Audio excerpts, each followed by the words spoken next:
Hi అండి. ఇంటి పెరటిలో కనిపిస్తున్నటువంటి చెట్టు పారిజాతం మొక్క. పారిజాతం ఒక మంచి సువాసన కలిగించే తెల్లని పుష్పాలు ఇవి. అక్టోబర్ నుంచి డిసెంబర్ వరకు విరివిగా కనిపిస్తూ ఉంటాయి. ఇవి రాత్రివేళ వికసించి చూడడానికి ఆహ్లాదకరంగా ఉంటాయి. ఈ మొక్క శాస్త్రీయ నామం నిక్టాంథిస్ ఆర్బోర్ ట్రిస్టెస్ ఒలేసియా కుటుంబానికి చెందినవి.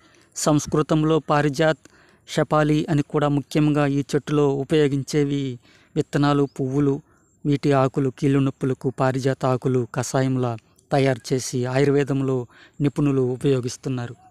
అలాగే పారిజాతం చెట్టు బెరడులో ఉన్న సారంతో చర్మ సంబంధ రోగాలను మరియు జుట్టు సమస్యలకు చుండ్రుకు ఉపయోగిస్తున్నారని ఆయుర్వేద నిపుణులు చెబుతున్నారు.